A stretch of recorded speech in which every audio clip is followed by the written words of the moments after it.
estado de shock no es algo que se produce únicamente cuando nos pasa algo malo, sino también cuando perdemos nuestra narrativa o nuestra historia, cuando nos desorientamos. Lo que nos mantiene orientados, alerta y a salvo del shock es nuestra historia. Una época de crisis como la que estamos viviendo es ideal para pensar en la historia, en la continuidad, en las raíces. Es un buen momento para situarnos en la historia de la lucha humana. La doctrina del shock.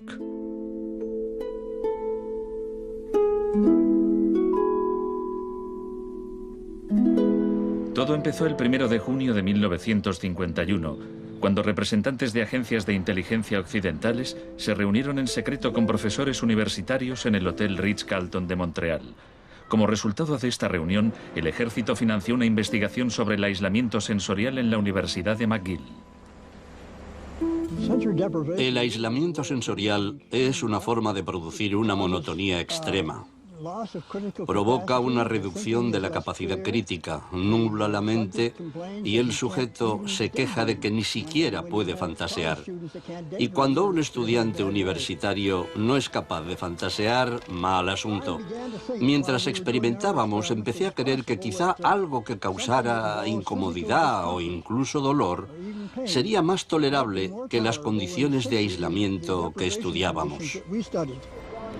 Hebb decidió dejar de trabajar en la investigación. No tenía idea, cuando lo propuse, del arma tan terrible, tan potencialmente terrible que podía llegar a ser.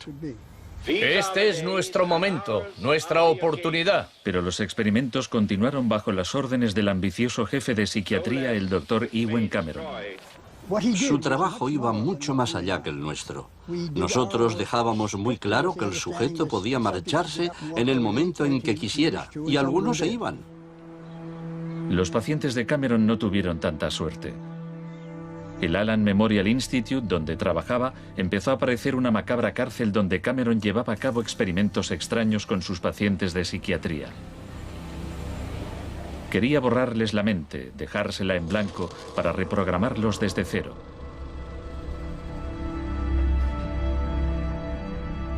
Janine Huart, una joven madre de 4 hijos, padecía una depresión posparto. Me entraban escalofríos cuando me decían, mañana te toca tratamiento de electrochoque. Me estremecía, me daba mucho miedo.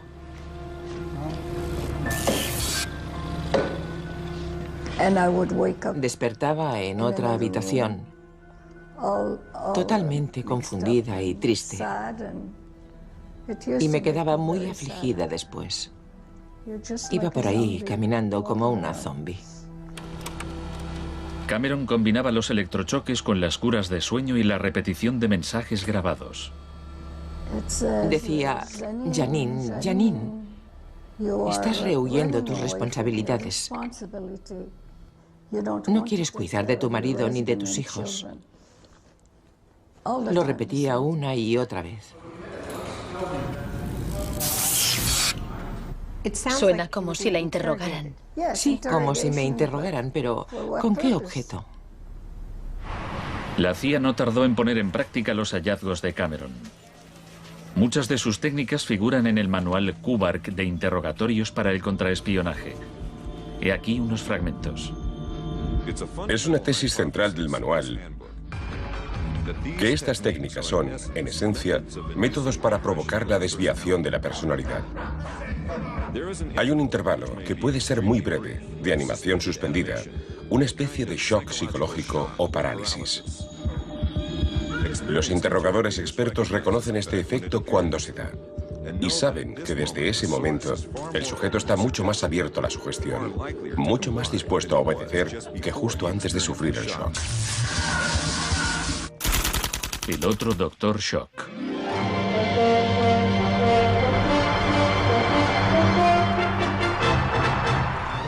En la misma época en que Ewen Cameron realizaba sus experimentos en Montreal, un partidario de otro tipo de shock trabajaba no muy lejos de allí. Milton Friedman era profesor de economía en la Universidad de Chicago. Creía que la terapia de shock económico impulsaría a las sociedades a aceptar un capitalismo más puro y desregulado. En octubre de 2008, durante la mayor crisis financiera desde 1929, Naomi Klein acudió a la Universidad de Chicago para hablar de Milton Friedman. Cuando Milton Friedman cumplió 90 años, la Casa Blanca de Bush organizó una celebración en su honor y todos pronunciaron discursos, incluido George Bush, pero el mejor fue el de Donald Rumsfeld. Mi cita favorita de ese discurso de Rumsfeld dice así: Milton es la encarnación de una realidad, la de que las ideas tienen consecuencias. La tesis que sostengo es que el caos económico que ahora mismo impera en Wall Street, en la América Media y en Washington, deriva de muchos factores, por supuesto, pero que entre ellos están las ideas de Milton Friedman. El crack de 1929 en Wall Street desencadenó la Gran Depresión de los años 30.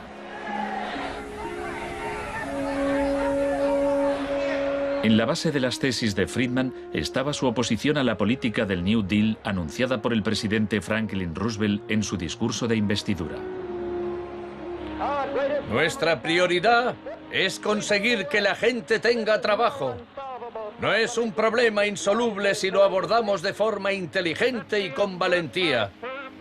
Quiero expresar mi firme creencia de que no debemos temer a nada, excepto al miedo en sí. Influido por el economista John Maynard Keynes, Roosevelt puso en marcha un programa de empleo público para que la gente volviera a trabajar.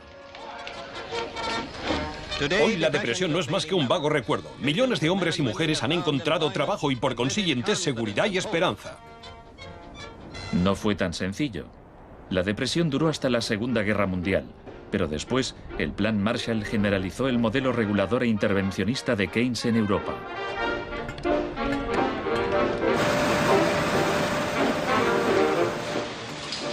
Sus principios gozaron de gran aceptación, aunque no por parte del Departamento de Economía de la Universidad de Chicago. Milton Friedman, desde esta universidad, libró una guerra contra el New Deal. Friedman era miembro de un grupo llamado Sociedad Mont Pelerin, dirigida por el economista Friedrich von Hayek. Creían que si el gobierno dejaba de prestar servicios y de regular los mercados, los problemas de la economía se resolverían solos. En los 50 los consideraban bichos raros, pero en los últimos 30 años sus ideas se han convertido en la doctrina económica dominante. La tesis de la doctrina del shock es que nos han contado un cuento sobre cómo estas medidas radicales han triunfado en el mundo, que no se han propagado de la mano de la libertad y la democracia, sino que han requerido shocks, crisis y estados de emergencia. Milton Friedman entendía la utilidad de las crisis. Solo una crisis, real o percibida, produce auténticos cambios. Cuando esa crisis sobreviene, las medidas que se toman dependen de las ideas que flotan en el ambiente. Primera puesta a prueba, Chile. Fue en Chile donde los seguidores de Friedman aprendieron a explotar un shock o crisis a gran escala. Por lo general, los voceros del neoliberalismo, los publicistas oficiales, ni siquiera mencionan a Chile. Empiezan a contar la historia a partir de Thatcher y Reagan, porque eso queda mucho mejor. En los años 50 y 60, las medidas progresistas de desarrollo en Chile eran un modelo para la zona. El gobierno invertía en salud, educación e industria. Las empresas estadounidenses temían por sus inversiones. Como respuesta, el Departamento de Estado comenzó a becar a estudiantes de Chile y el resto de Sudamérica para que estudiaran economía de libre mercado con Milton Friedman. La Universidad de Chicago tenía un convenio con la Universidad Católica de Chile que permitía a muchos chilenos venir a Chicago, donde les impartíamos formación y se doctoraban. Los estudiantes regresaban a Chile a dar clases. El Departamento de Economía de la Universidad Católica en Santiago se convirtió en una mini escuela de Chicago. Arnold Harberger, el economista que dirigía el programa, se describía como misionero totalmente entregado. En 1970, la Unidad Popular de Salvador Allende ganó las elecciones con un programa que proponía nacionalizar grandes sectores de la economía. La compañía de teléfonos pertenecía en su mayor parte a la empresa estadounidense ITT, que encabezó los intentos de evitar que Allende fuera presidente. Contaba con el apoyo de Richard Nixon en la Casa Blanca. Yo no estuve allí, pero puedo decirle lo que sabemos con certeza en la actualidad. Él encargó a la CIA que impidiera que Allende asumiese la presidencia e intentaron convencerme de que instigara al ejército chileno cuando Allende resultó elegido. A pesar de las maniobras de la CIA, Allende juró el cargo de presidente.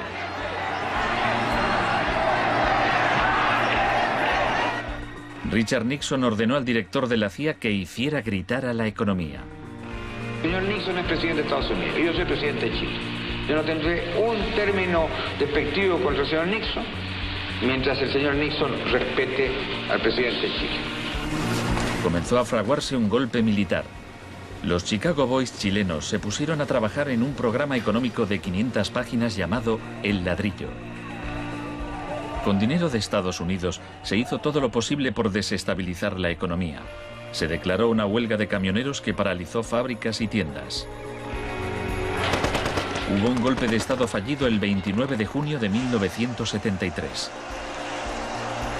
Después, el 11 de septiembre, bajo el mando del general Pinochet, el ejército asaltó el Palacio Presidencial.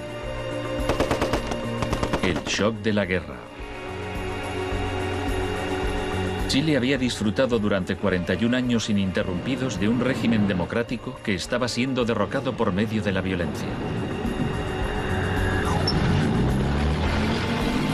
Para Pinochet y sus partidarios el golpe era una guerra, y desde luego estaba concebido para parecerlo. Fue el precursor chileno de la doctrina militar de shock y pavor.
Fuerzas Armadas y de Orden, solo bajo la inspiración patriótica de sacar al país del caos que en forma aguda lo estaba precipitando el gobierno marxista de Salvador Allende. Los Chicago Boys entregaron a Pinochet el ladrillo, su plan económico.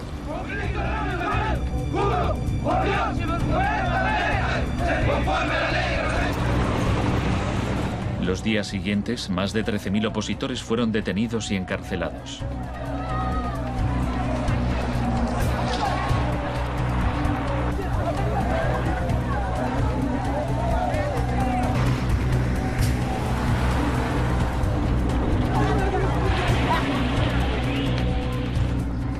Recluyeron a miles de presos en el Estadio Nacional y a muchos los torturaron. El mundo fijó su mirada en Chile. ¿Cuántas personas? Más de 5.000. 10.000 personas, como 10.000 hay.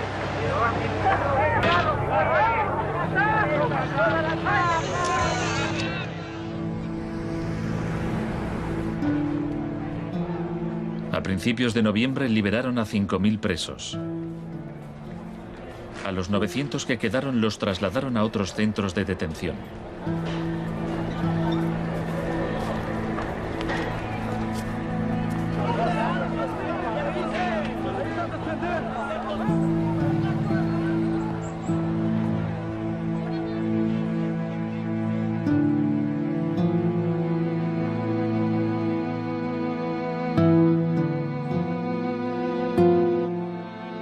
Menos de un mes después, la FIFA dejó a Chile jugar una eliminatoria para el Mundial de Fútbol en ese mismo estadio. Su rival, la Unión Soviética, se negó a jugar allí, así que se permitió a Chile marcar en portería vacía y clasificarse para el Mundial de 1974. Porque fueron tocando sin adversario hasta el otro lado. El shock económico. Aprovechando el estado de shock de la población, Pinochet impuso las medidas recomendadas por los Chicago Boys, suprimió el control de precios, privatizó empresas estatales, eliminó aranceles de importación y redujo el gasto público. Más tarde, Friedman reconoció abiertamente la importancia del experimento chileno. Se trataba del primer caso en que un avance hacia el comunismo daba paso a un avance hacia el libre mercado. No dio resultado. Al cabo de un año había una inflación del 375% anual, la más alta del mundo. Así que en marzo de 1975, Arnold Harberger y Milton Friedman volaron a Santiago. Empleó una expresión que nunca se había utilizado en el contexto de una crisis económica mundial. Exigió un tratamiento de shock. Dijo que él era como un médico que iba a ayudar a un país asolado por una epidemia y simplemente recetaba el remedio. Friedman escribió que el general Pinochet se mostraba receptivo a la idea de un tratamiento de shock, aunque era evidente que le preocupaba el paro temporal que podía causar.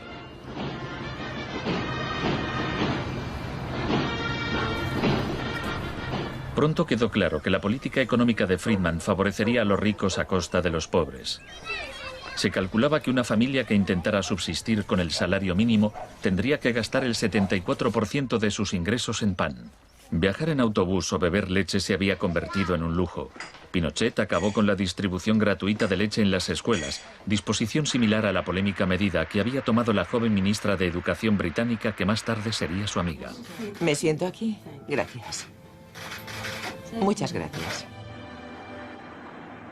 Para poder imponer estas políticas económicas, había que sembrar el miedo hacia un enemigo. Tampoco creo que se haya triunfado totalmente sobre el marxismo.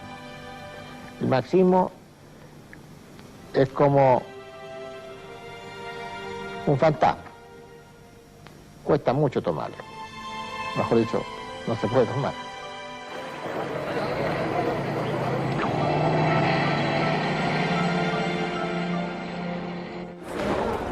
Según Friedman y Harberger, la economía de libre mercado era indisociable de la libertad y la democracia. Pero en Chile, donde sus ideas se estaban aplicando en el contexto de una dictadura militar, no era así. Muchos latinoamericanos veían una relación directa entre los shocks económicos que empobrecían a millones de personas y las torturas infligidas a quienes creían en una sociedad distinta. Orlando Letelier era uno de ellos. Letelier había sido embajador de Allende en Washington. Pasó un año en una de las cárceles de Pinochet antes de exiliarse en Estados Unidos. En 1976, Letelier escribió: el plan económico tenía que imponerse por la fuerza, y en Chile esto solo podía conseguirse por medio de miles de asesinatos, el establecimiento de campos de concentración por todo el país y el encarcelamiento de más de 100.000 personas en 3 años.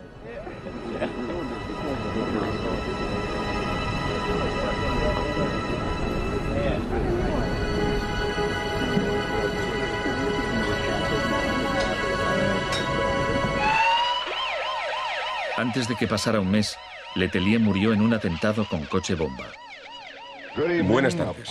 Una potente explosión ha destrozado un coche que circulaba por el normalmente tranquilo Embassy Road de Washington. El chileno era Orlando Letelier, ministro de Exteriores durante los últimos meses del régimen marxista del difunto Salvador Allende. Damos paso a Richard Roth. Michael Townley, miembro de la policía política secreta de Pinochet, estaba detrás del atentado. Había entrado en Estados Unidos con pasaporte falso y la CIA estaba al corriente de ello. Michael, buenas noches. Buenas noches, Pablo. La opinión del Poder Judicial chileno, ¿hay confianza en él? Mire, yo confío plenamente en la justicia chilena, como patriota y luchador antimarxista y juntista por sobre todas las cosas. Pese a su confianza, Townley fue extraditado a Estados Unidos y condenado por el asesinato de Letelier.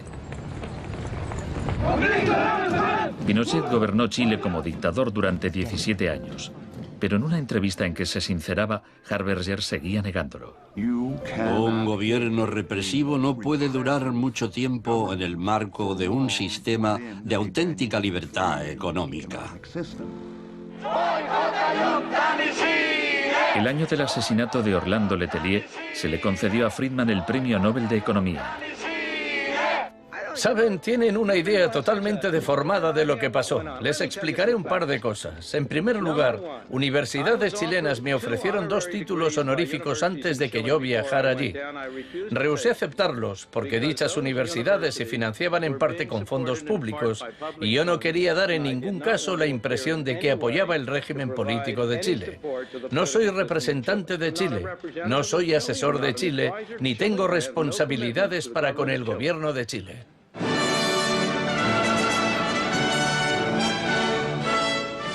Y ahora le cedo la palabra al profesor Milton Friedman. Friedman, vete a casa. Friedman, vete a casa.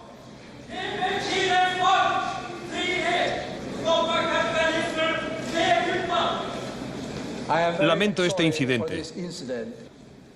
Podría haber sido peor.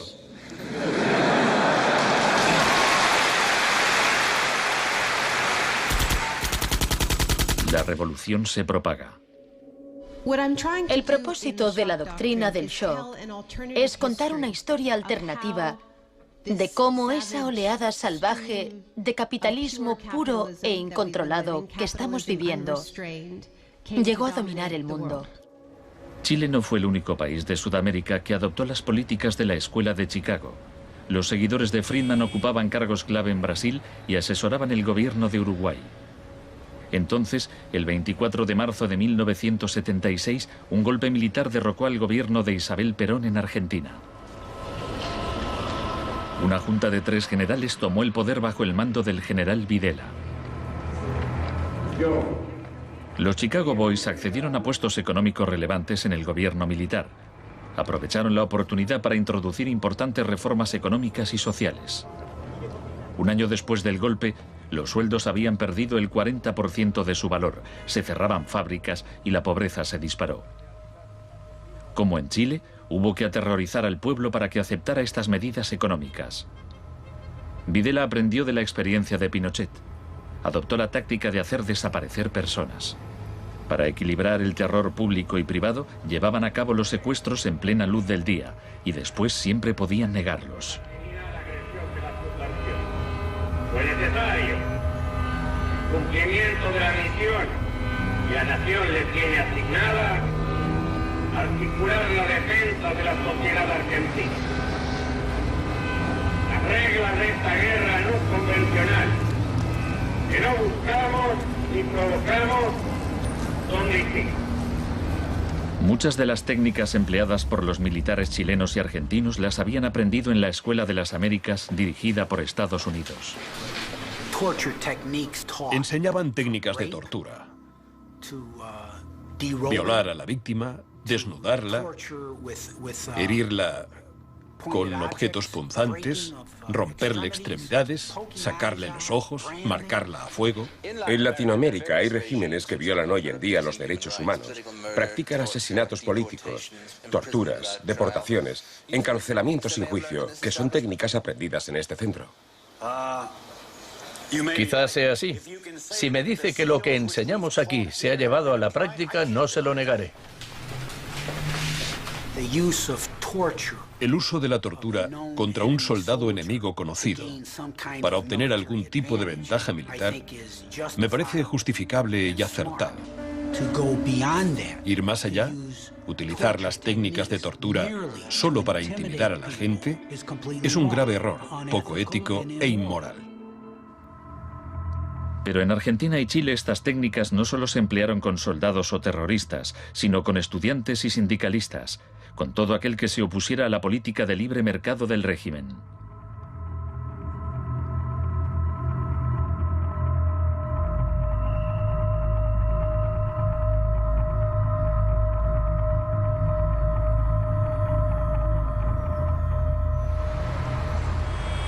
En 1978, la Junta de Argentina fue anfitriona del Mundial de Fútbol. La final se jugó en un estadio que estaba aproximadamente a 1 kilómetro del mayor centro de detención del país, donde había miles de presos en cámaras de tortura. Decir que con los goles, con el grito de gol, se tapaba la voz de los secuestrados, los gritos de los secuestrados era una realidad. Organización extraordinaria, miles y miles de banderas, miles y miles de gargantas enronquecidas, 25 millones de argentinos que tienen un solo color, el celeste y blanco. El fútbol ha hecho el milagro del país, de este maíz maravilloso que nos siguen atacando a aquellos que... Argentina llevó su régimen de terror un paso más lejos que Chile. Entre los desaparecidos había cientos de mujeres embarazadas a quienes les permitieron dar a luz antes de asesinarlas. De todas aquellas mujeres que estaban embarazadas, les permitieron tener a sus hijos para una vez que nacieran, sacárselos. Y eso sucedió con 500. Yo soy uno de esos 500. Esos niños, muchos de los cuales fueron criados por familias afines al ejército, eran un escalofriante recordatorio del proyecto de la Junta de rehacer toda la sociedad.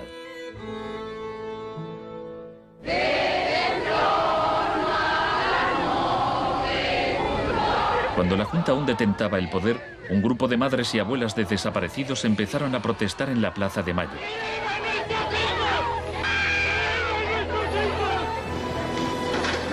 Como detectives buscaron a los niños perdidos. Tras la caída de la Junta, localizaron a algunos y los reunieron con sus familias. De vez en cuando encontraban restos. Por lo general, no encontraban nada.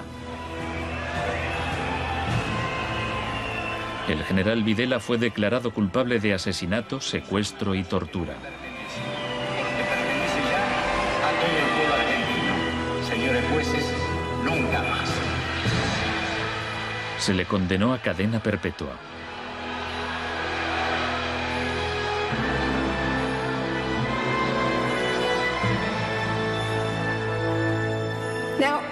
Estos primeros experimentos en Latinoamérica plantearon a Friedman y a sus acólitos un serio problema ideológico. Friedman había prometido que sus medidas no solo enriquecerían aún más a la élite, sino que crearían la sociedad más libre posible, que aquella era una guerra contra la tiranía, que el capitalismo y la libertad iban juntos. Sin embargo, vemos que en los 70 los únicos países que ponían en práctica esas ideas eran dictaduras militares. Nixon había dado todo su apoyo a la imposición de ese liberalismo brutal por parte de las dictaduras sudamericanas. En cambio, el caso de la política económica dentro de Estados Unidos, donde Nixon se estaba jugando la reelección, era harina de otro costal. La escuela de Chicago y el mundo anglosajón. Friedman mantenía una relación cordial con Nixon. Varios de sus colegas y discípulos de la escuela de Chicago obtuvieron cargos en el gobierno. Entre ellos Donald Rumsfeld. Con la ayuda de Dios. Enhorabuena. Gracias. En 1971, en plena depresión económica, Nixon dejó a un lado las ideas de Friedman e instauró una política de control de precios y salarios. Puso a Rumsfeld al cargo. Es en esencia una cuestión de oferta y demanda. Hace tiempo que me opongo al control de salarios y precios. Creo que implica la injerencia del gobierno en la libertad individual y me parece intolerable. La política keynesiana tuvo éxito y Nixon salió reelegido con una victoria aplastante. Fue un duro golpe para Friedman. Más tarde, en 1979, Margaret Thatcher fue elegida primera ministra en Gran Bretaña. Su gurú intelectual era el viejo mentor de Milton Friedman, Friedrich von Hayek. Poco más de un año después, Ronald Reagan ganó las elecciones presidenciales de Estados Unidos. Ahora, tanto Gran Bretaña como Estados Unidos estaban en manos de friedmanitas declarados. El programa con que Margaret Thatcher llegó al poder se basaba en 4 puntos: recortar el gasto público, bajar los impuestos, reducir el número de empresas estatales o paraestatales, desregular la industria e introducir una política monetaria moderada y estable para combatir la inflación. Durante sus primeros 3 años en el poder, el paro se duplicó en ciertos sectores, lo que provocó oleadas de huelgas. El índice de popularidad de Thatcher cayó hasta el 25%. Estallaron disturbios en las principales ciudades británicas. Hasta los admiradores de Thatcher albergaban ciertas dudas. Los resultados económicos de la administración Thatcher son desiguales.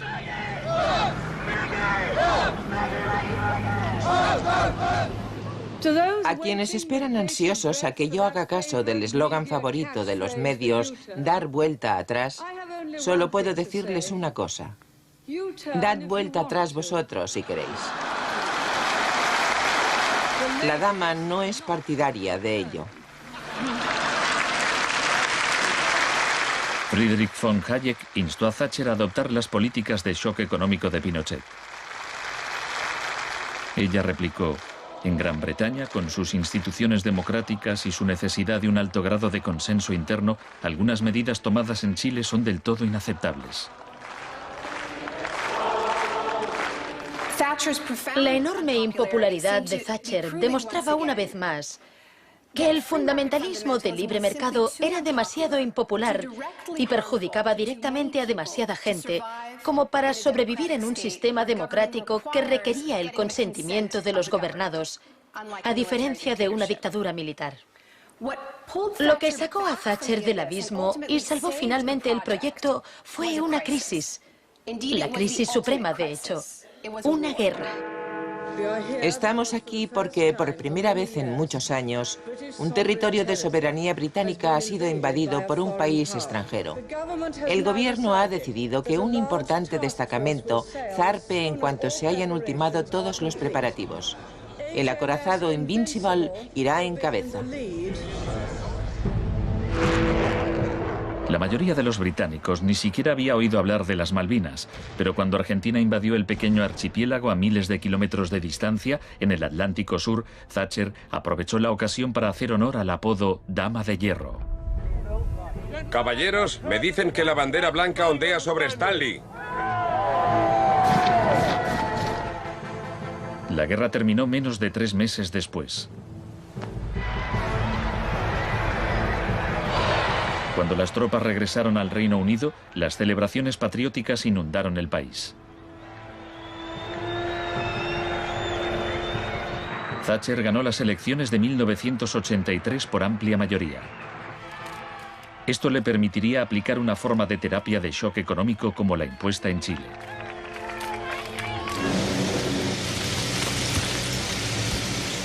La organización de trabajadores más poderosa del país era el Sindicato Nacional de Mineros. Cuando la Junta Nacional del Carbón anunció el cierre de minas, los mineros declararon la huelga. Zonas del centro de Londres están paralizadas por miles de mineros y simpatizantes que se manifiestan por la ciudad en favor de la huelga de mineros, la más larga y feroz jamás vivida en Inglaterra desde 1926, así como la más costosa. La huelga duró casi un año. Thatcher empleó todos los medios a su disposición para acabar con el sindicato.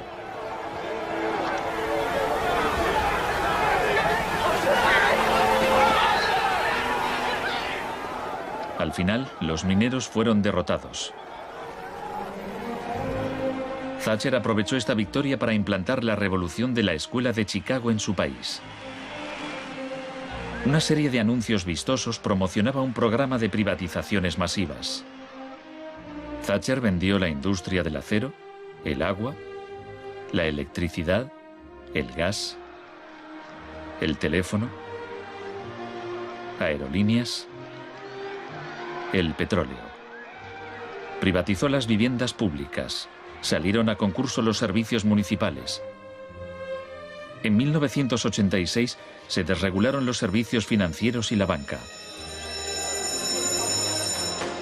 Se le llamó el Big Bang.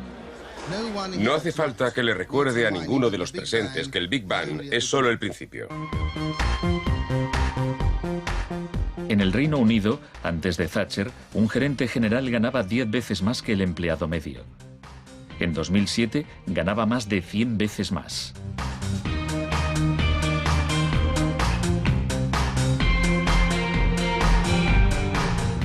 En Estados Unidos, antes de Reagan, los gerentes generales ganaban 43 veces más que el empleado medio. En 2005 ganaban más de 400 veces más.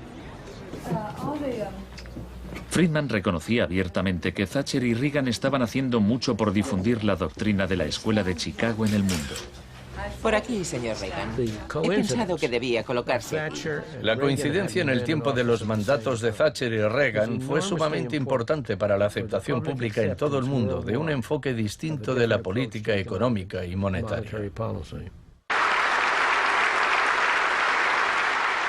Muchas gracias. Voy a describirles un plan y una esperanza a largo plazo. Que el avance de la libertad y la democracia relegue al marxismo-leninismo al basurero de la historia, tal como ha hecho con otras tiranías que coartan la libertad e impiden que la gente se exprese. Más allá del telón de acero. Todos conocemos el cuento de hadas sobre la caída del comunismo. Occidente, con Reagan y Thatcher al mando, parecía tan próspero a los ojos de la gente del bloque comunista que ésta a su vez empezó a exigir medidas radicales de libre mercado. En realidad no sucedió así. Es cierto que quienes vivían oprimidos por el autoritarismo comunista querían la democracia de verdad y que querían poder ir a comprar tejanos y a comer Big Macs. Eso es cierto. Pero eso no significa que aspiraran al capitalismo salvaje con oligarcas descontrolados y sin protecciones sociales, que acabó por instaurarse en tantos países del bloque del Este que aún lo padecen hoy en día. Thatcher había hecho lo posible por socavar el poder de los sindicatos en el Reino Unido, pero en 1988 viajó a Polonia para ofrecerle su apoyo al sindicato Solidaridad. Se trata del proceso para pasar de donde están ahora a donde quieren estar. Como consecuencia de las huelgas en Polonia, se permitió a Solidaridad participar en las elecciones de junio de 1989, lo que a su vez desencadenó oleadas de manifestaciones en toda Europa del Este.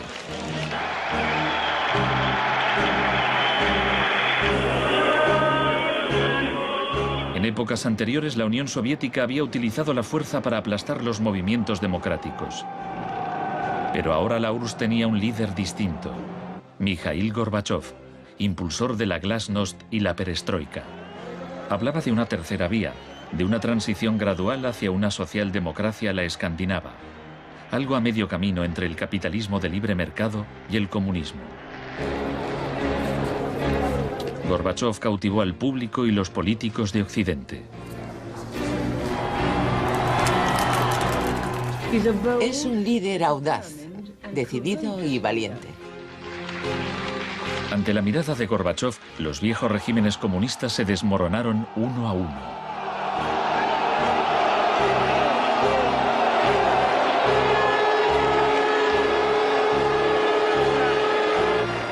A finales de año, el símbolo más famoso de la división de Europa fue derribado.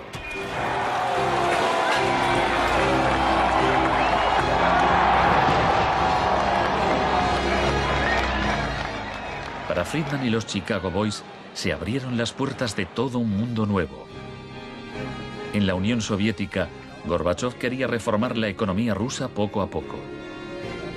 En 1991, Gorbachov asistió como invitado a la cumbre del G7 en Londres. Esperaba obtener apoyo financiero para sus reformas económicas graduales. Sin embargo, le dijeron que o aceptaba la terapia de shock radical o no le concederían ayudas. ¿Qué tal, señor presidente? ¿No está demasiado cerca? El mes siguiente se produjo un intento de golpe de Estado contra él. Miembros del sector duro del Partido Comunista pusieron a Gorbachov bajo arresto domiciliario en su casa de veraneo de Crimea. Los tanques rodearon la Casa Blanca, el Parlamento ruso.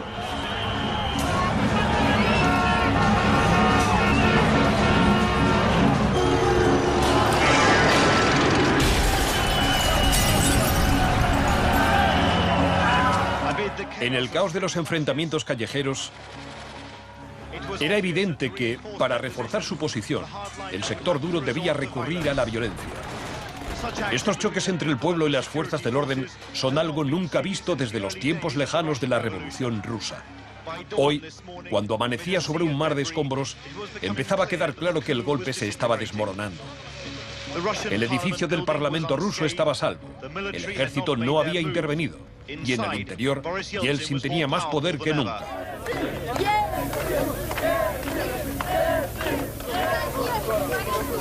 Fue un momento estelar para Yeltsin.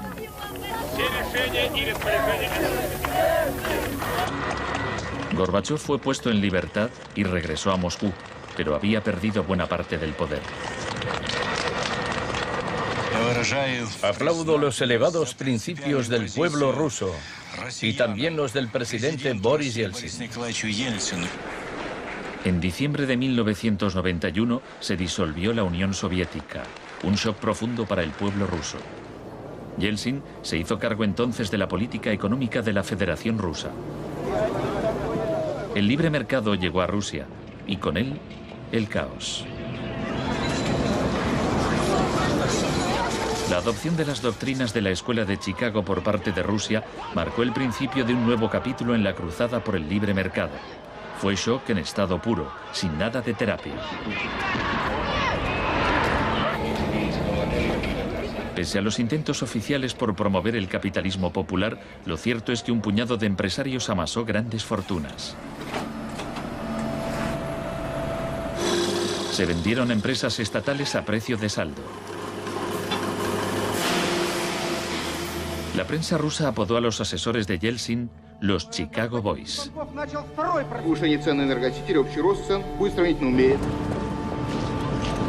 Gracias a la terapia de shock de Yeltsin, en 1992 los rusos consumían un 40% menos que en 1991. Un tercio de la población había caído en la pobreza y la gente tardaba meses en cobrar su sueldo. Según las predicciones de un experto, 140 millones de rusos pronto vivirán bajo el umbral de la pobreza. La corrupción era generalizada y el crimen organizado se disparó. Moscú se convirtió en el nuevo salvaje oeste.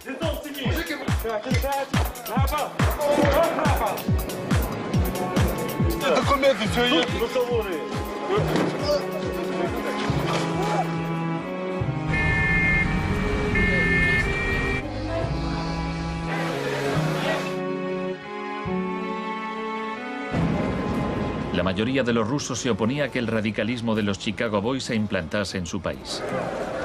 En marzo de 1993, el Parlamento tomó una decisión crucial. Votó a favor de retirarle a Yeltsin los poderes especiales que le había otorgado. Yeltsin instauró un régimen especial. El Tribunal Constitucional lo declaró ilegal.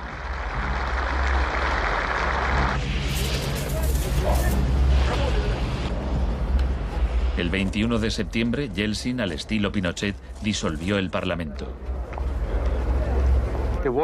A partir de hoy quedan suspendidas las funciones legislativas, administrativas y de control del Parlamento de la Federación Rusa. Occidente puso su influencia al servicio de Yeltsin. Creemos que Boris Yeltsin es la mayor esperanza para la democracia en Rusia. 2 días después, el Parlamento votó a favor de destituir a Yeltsin por 636 votos a 2.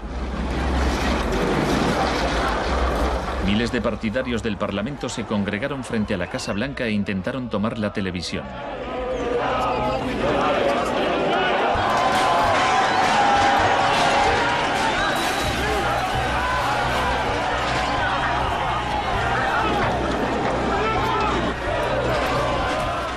Parecía que los defensores del Parlamento iban ganando. Yeltsin voló de regreso a Moscú de su casa vacacional. Esa noche, 100 manifestantes murieron en los enfrentamientos con las fuerzas de Yeltsin.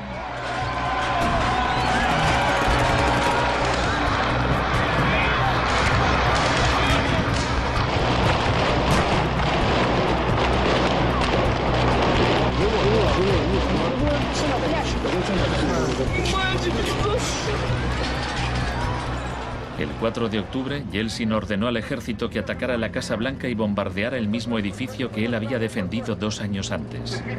¿No lo entendéis? ¡Son asesinos!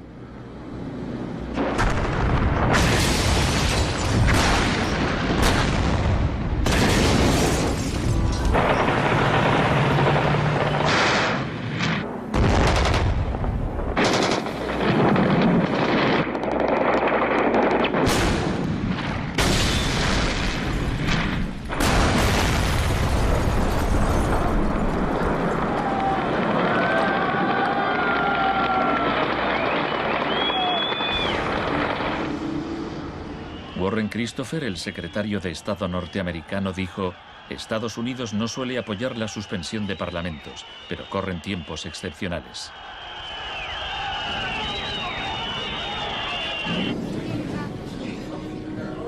Yeltsin había conseguido el poder absoluto. Asesorado por sus Chicago Boys, practicó un capitalismo de amigotes. Se pusieron a la venta más industrias estatales, y así nació una nueva clase de empresarios multimillonarios con influencia política, los oligarcas. En 1998, el 80% de las granjas rusas estaba en quiebra y 70.000 fábricas estatales habían cerrado. En 8 años, el número de pobres había aumentado en 72 millones, mientras Moscú pasaba a ser la ciudad del mundo con más multimillonarios.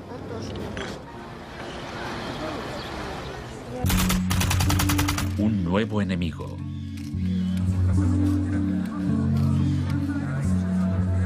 Buenas tardes, gracias por venir. Es un honor para mí anunciarles que voy a proponer a Donald Rumsfeld como secretario de Defensa. Estoy deseando servir de nuevo a mi país. Rumsfeld ya había sido secretario de Defensa en el gobierno de Gerald Ford.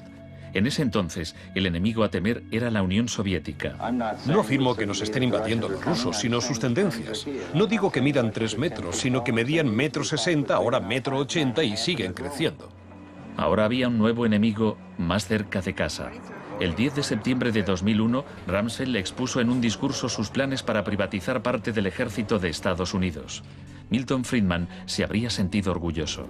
Decía: hoy hablaré de un adversario que representa una amenaza, una grave amenaza para la seguridad de Estados Unidos. Dicho adversario es uno de los últimos bastiones de la planificación central. Gobierna a golpe de planes quinquenales. Podría parecer que este adversario es la antigua Unión Soviética, pero ese enemigo ya no existe. Tenemos a este adversario mucho más cerca. Es la burocracia del Pentágono. Hoy le declaramos la guerra a la burocracia. Al día siguiente, el vuelo 77 de American Airlines se estrelló en el Pentágono y mató a 184 personas.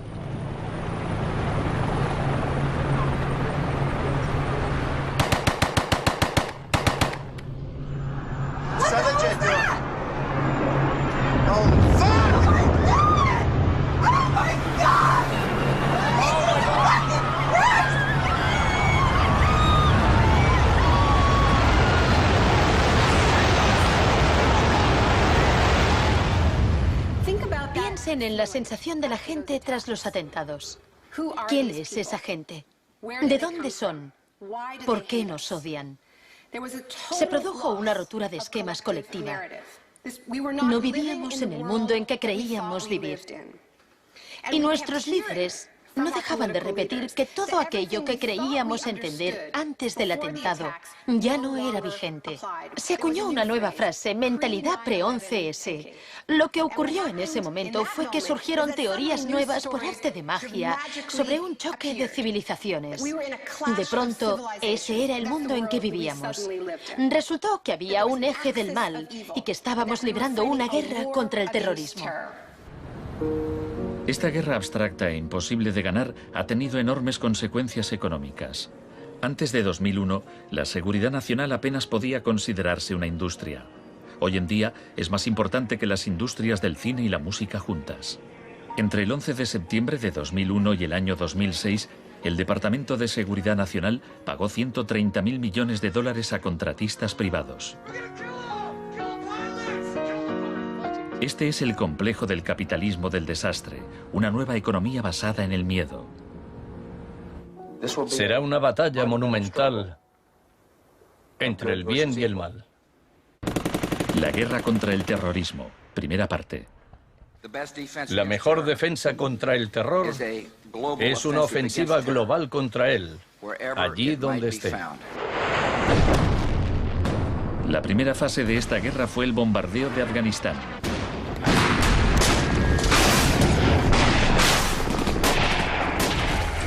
El gobierno talibán fue derrocado rápidamente.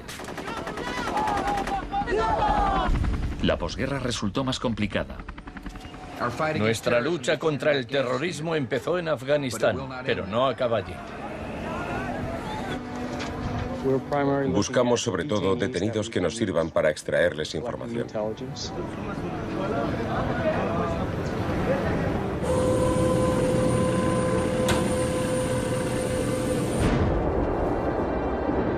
En Guantánamo, las fuerzas estadounidenses pusieron en práctica por primera vez las técnicas del manual Kubark de forma explícita y pública.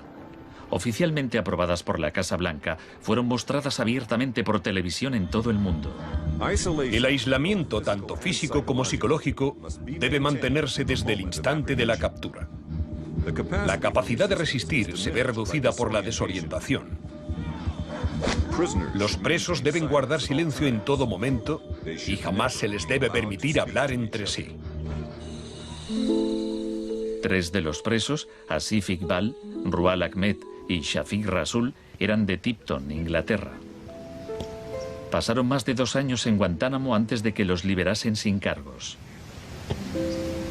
No te dejaban hablar con nadie, ni hacer nada, ni estar de pie. Te obligaban a pasarte todo el rato ahí sentado. Yo pensaba, ¿qué demonios está pasando? ¿Dónde estoy? ¿Pasaremos aquí el resto de nuestra vida? ¿Podremos regresar a casa, volver a ver a nuestra familia? De los 779 presos retenidos en la bahía de Guantánamo, solo 3 han sido condenados por algún delito.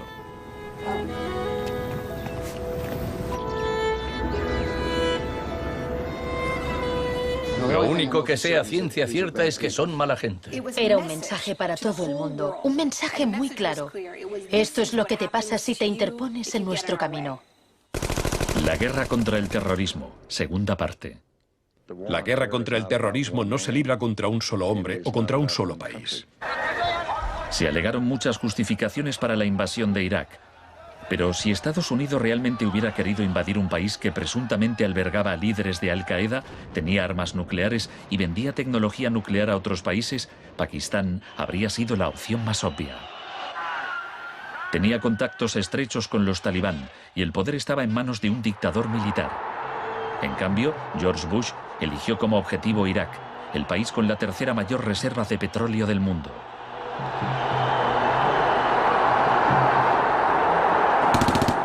La guerra como tortura de masas.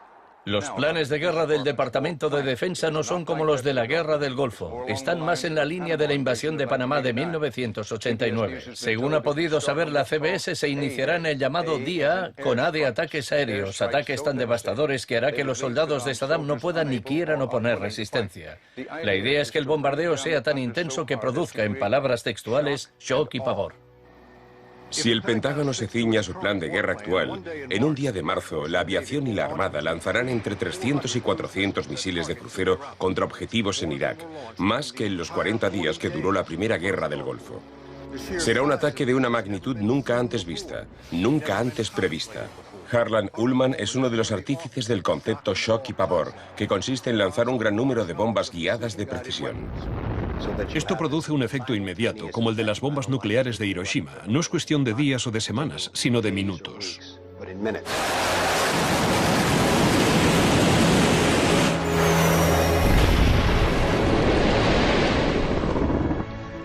Además, paralizas la ciudad, es decir, la dejas sin energía ni agua y lanzas una campaña implacable de desgaste, de modo que al cabo de 2, 3, 4 o 5 días, ellos quedan agotados física, emocional y psicológicamente. Anoche una zona de 1 milla cuadrada del centro de Bagdad parecía el infierno en la tierra. Durante la primera oleada de bombardeos, los ciudadanos de Bagdad sufrieron una versión del aislamiento sensorial descrito en el manual Kubark. En el caos que siguió a la caída de Saddam Hussein, Estados Unidos hizo poco por impedir los saqueos. Algunos cargos del gobierno incluso los consideraban un punto de partida para desmantelar el Estado iraquí. John Agresto, encargado de reorganizar la educación superior, veía el saqueo de escuelas como una oportunidad para empezar de cero. De hecho, antes de las sanciones, Irak tenía el mejor sistema educativo de la región y una tasa de alfabetización del 89%. En cambio, en Nuevo México, estado natal de Agresto, el 46% de los ciudadanos eran analfabetos funcionales. En Irak se aplicaron 3 formas de shock distintas que actuaban a la vez y se complementaban entre sí. Estaba el shock de la guerra, seguido de inmediato por la terapia de shock económico impuesta por Paul Bremer. Y como la resistencia a esa transformación económica, a ese shock económico rápido iba en aumento, se aplicó el shock de la represión y la tortura. 3 clases de shock distintas. El shock económico.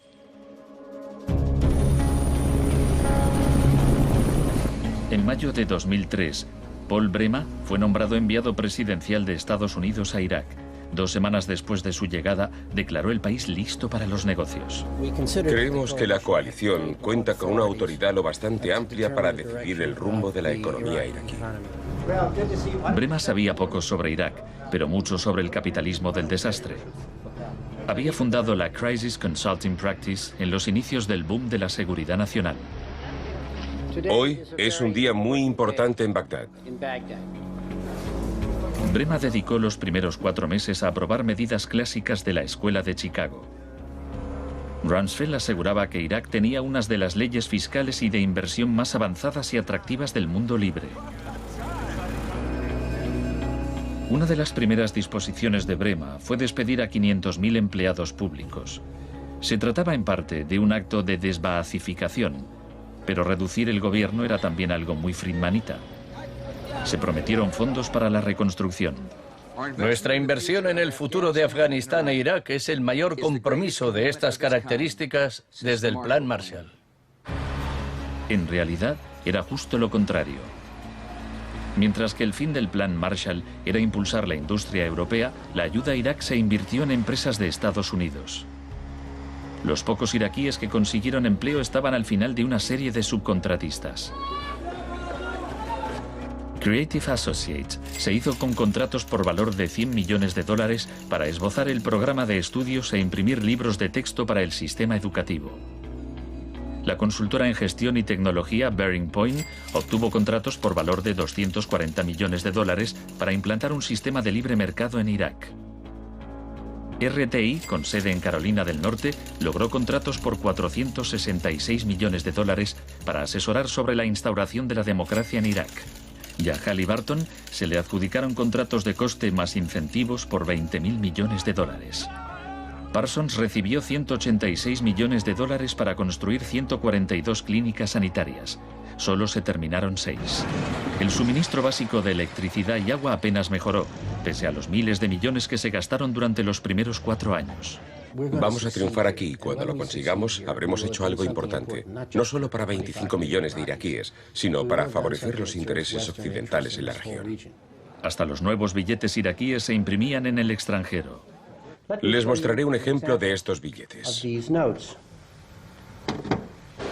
Estados Unidos incluso llegó a pagar a empresas privadas para que supervisaran a las empresas privadas que habían logrado contratos.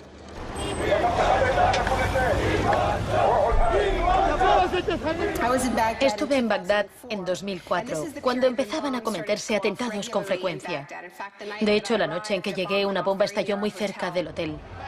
Pero lo que más me impactó entonces fue que, a pesar de la violencia y del caos, los iraquíes salieron a la calle a protestar al día siguiente. 19 muertos y 100 heridos en Nayaf.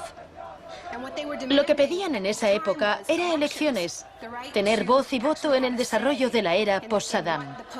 En los primeros días de la ocupación, las protestas eran pacíficas, pero a medida que pasaba el tiempo, como las protestas no daban resultado, cada vez más iraquíes se unían a la resistencia armada.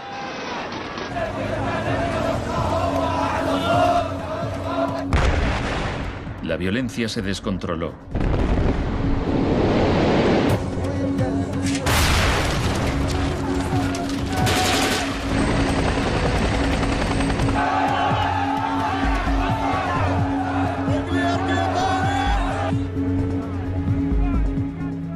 Como había ocurrido en Sudamérica 3 décadas antes, se dejaban cuerpos en la cuneta a modo de advertencia. Eran los desaparecidos de Irak.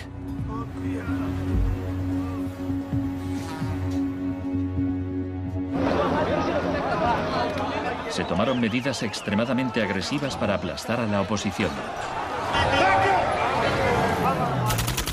El shock de la represión.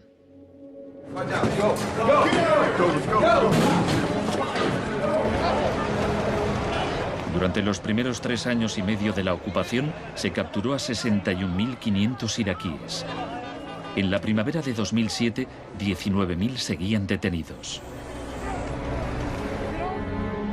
En prisión los interrogaban con técnicas derivadas de las que ideó la CIA, basándose en los experimentos realizados por Ewen Cameron en los años 50.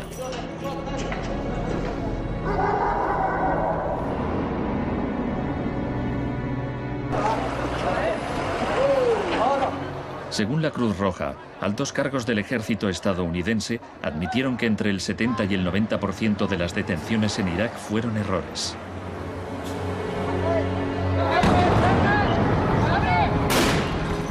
Aunque el caos que reina en el país parezca un fracaso de la terapia de shock, en Irak el capitalismo del desastre ha florecido. El desastre en sí era una buena oportunidad para hacer negocio.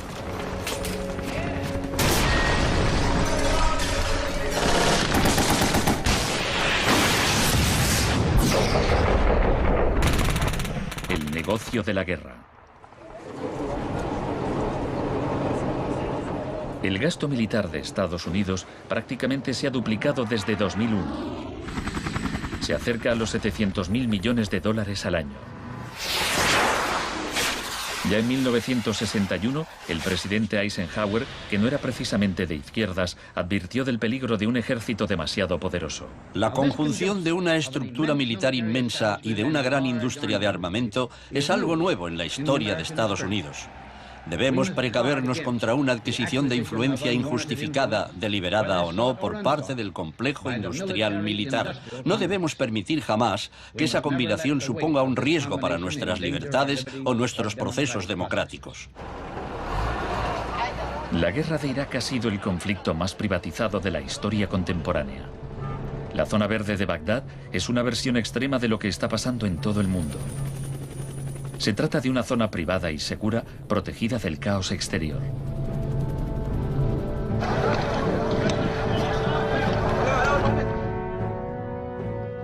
En 1991, durante la Primera Guerra del Golfo, por cada 100 soldados había un contratista militar. En 2003, cuando empezó la guerra de Irak, por cada 100 soldados había 10 contratistas. En 2006, por cada 100 soldados había 33 contratistas. Un año después, por cada 100 soldados había 70 contratistas. En julio de 2007 había más contratistas que soldados en Irak. Esto iba incluso más lejos de lo que Milton Friedman se había atrevido a soñar. Lo único que no privatizaría son las Fuerzas Armadas, los tribunales y algunas carreteras y autopistas. Una de las empresas contratadas más relevantes era Blackwater USA. Durante la batalla de abril de 2004 en Nayaf, Blackwater asumió el mando de los marines estadounidenses.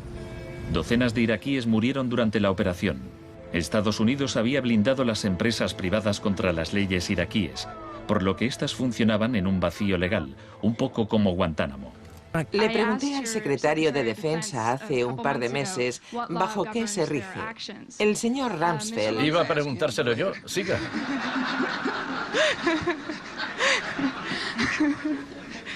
¡Socorro! Iba...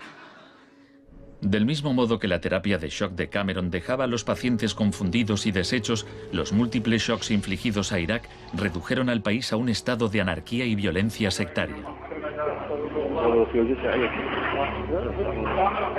En la época en que ejecutaron a Saddam, en 2006, morían 1000 iraquíes por semana.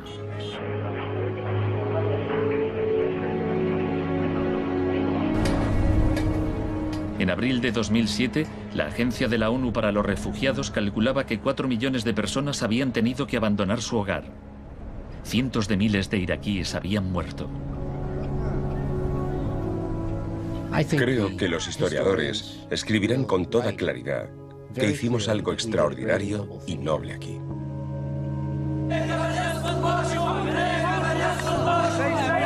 Esta es una manifestación contra el terrorismo americano. Los americanos arrestan y matan a mujeres y niños, insultan a los ancianos y matan a los jóvenes. América es terrorismo, América es terrorismo.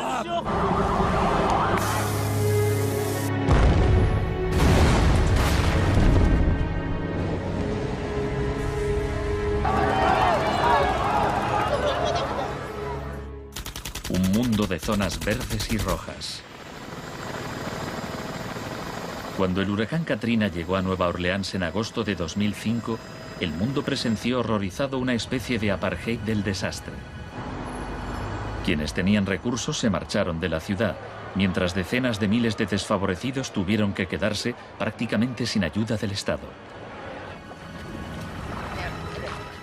Fui a Nueva Orleans cuando la ciudad todavía estaba inundada y descubrí que lo que había visto en Irak se repetía, no en un período de posguerra, sino después de un terrible desastre natural. Milton Friedman murió en 2006. La última recomendación que hizo sobre política oficial aparece en un artículo que publicó en el Wall Street Journal 3 meses después del Katrina. Dice, la mayor parte de las escuelas de Nueva Orleans están en ruinas y también las casas de los alumnos. Los niños se han dispersado por todo el país. Es una tragedia y también una oportunidad para introducir reformas radicales en el sistema educativo. Proponía privatizar completamente los colegios de la ciudad. Era su canto del cisne.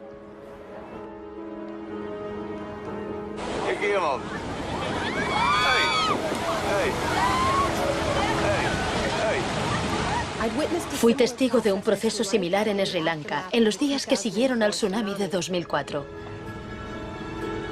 A gente que había vivido en la costa desde hacía generaciones se le impidió volver a fin de poder privatizar los terrenos y venderlos a hoteles de lujo.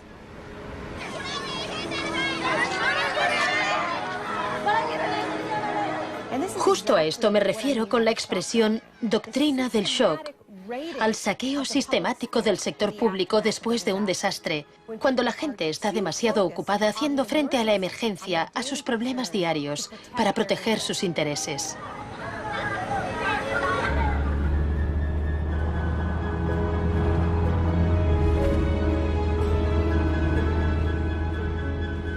Tal vez el primer acto de resistencia sea negarnos a impedir que borren la memoria colectiva. En 2008, Naomi Klein visitó Villa Grimaldi con Isabel Morel, viuda de Orlando Letelier. Villa Grimaldi es un monumento a la crueldad del régimen de Pinochet y a su posterior derrota. Villa Grimaldi fue el principal centro de tortura mientras se buscaba implementar la política de shock económico. Esta es la que tú señalas en el libro como las casas de uno por uno donde estaban los detenidos en Villa Grimaldi. No le tenía ningún cariño a Pinochet, pero considero que fue nuestro maestro en muchos sentidos. Aprendimos qué era el mal.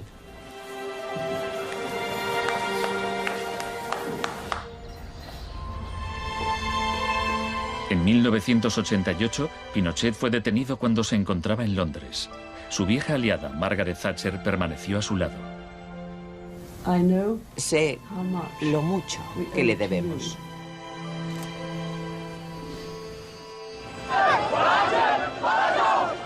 Hicieron falta 30 años para que el experimento económico que Pinochet fue el primero en probar diera la vuelta al mundo hasta Irak. Aún así, las similitudes entre pasado y presente son asombrosas. Entre los campos de concentración de Pinochet y el centro de detención de Bush en Guantánamo. Entre los desaparecidos de Chile y los de Irak.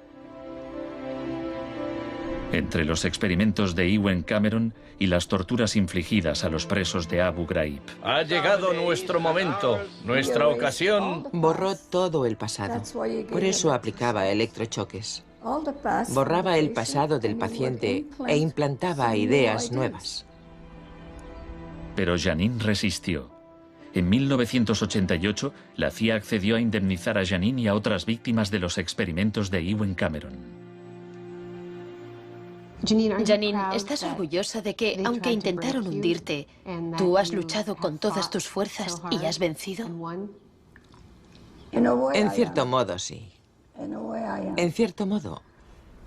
Porque creo que todavía me queda una pizca de fuerza de voluntad. Es muy difícil luchar contra un gobierno. La gente me decía, Janine, no puedes luchar contra el gobierno, no te das cuenta, son muy poderosos. Pero yo tenía fe en que ganaría. El fin de una era. Los mercados no regulados son volátiles por naturaleza. Las burbujas se inflan y al final estallan inevitablemente. Tras la desregulación del Big Bang, en los 80, se han producido varios shocks económicos.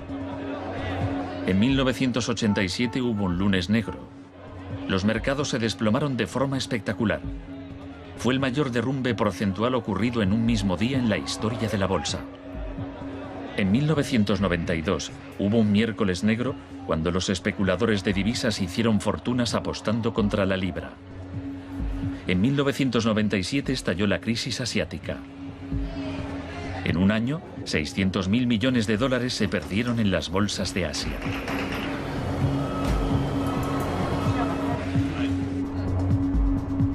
Y finalmente, en septiembre de 2008, los mercados financieros implosionaron. El mercado no está funcionando correctamente. Ha habido una pérdida generalizada de confianza.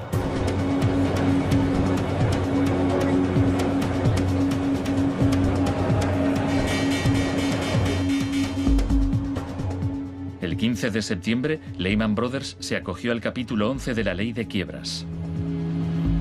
Solo una semana después, se anunció que los empleados de sus oficinas en Nueva York cobrarían 2.500 millones de dólares en primas.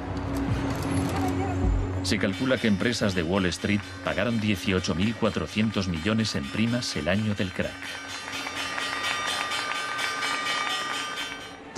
Pese al torrente de retórica populista de quienes dicen plantar cara a los peces gordos y defender a los ciudadanos sencillos y no a Wall Street, nos encontramos ante una transferencia de riqueza de proporciones incalculables. Se está transfiriendo riqueza del sector público, de las manos del gobierno, que la ha recaudado de la gente de a pie en forma de impuestos, a manos de las empresas y los individuos más ricos del mundo. Huelga decir que son los mismos individuos y empresas responsables de la crisis.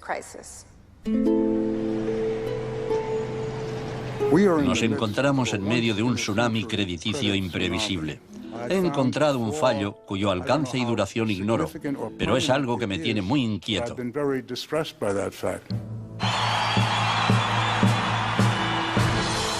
Estados Unidos, la crisis financiera propició la victoria de Obama. El país quería cambiar de rumbo. ¡Hola, Chicago! Esta crisis está claramente considerada por casi todo el mundo un resultado directo de esta ideología concreta de la desregularización y la privatización. La magnitud de la crisis abre una puerta a la esperanza. La doctrina del shock, como estrategia, solo funciona si no sabemos que existe. Lo que me parece más esperanzador de la crisis económica actual es que esta táctica se está desgastando, pues el factor sorpresa ha desaparecido. Los tenemos calados y ya no nos engañan. Nos estamos volviendo a prueba de shocks. La última vez que el mundo sufrió una crisis financiera tan grave como esta, la gente abrazó las medidas keynesianas del New Deal. Quiero expresar mi firme creencia de que no debemos temer a nada, excepto el miedo mismo. Más de 1 millón de personas se desplazó a Washington para asistir al discurso de investidura de Obama. Muchos periodistas lo compararon con Franklin Roosevelt. Últimamente se han trazado muchos paralelismos entre Obama y Franklin Delano Roosevelt. Así que hablaré un poco de este último. Les contaré una anécdota estupenda que podría ser inventada sobre cuando lo visitaban representantes de sindicatos u organizaciones progresistas y le proponían medidas nuevas y avanzadas para que las incluyese en el New Deal. Él los escuchaba con atención y al final decía: ahora salid ahí fuera y obligadme a hacerlo. Y ellos así lo hacían. En 1937, año clave para el New Deal, ¿saben cuántas huelgas se declararon en Estados Unidos? 4.740 huelgas que duraban un promedio de 20 días. ¿Saben cuántas huelgas hubo en 2007? 2. 21. En fin, la otra razón para recordar esta historia de la lucha social es que nos dice algo muy importante, algo que debemos recordar en estos momentos en que nos jugamos tanto. Nos enseña que si queremos políticas contra la crisis que hagan de este mundo un sitio más sano, justo y pacífico, tendremos que salir ahí fuera y obligarlos. Gracias.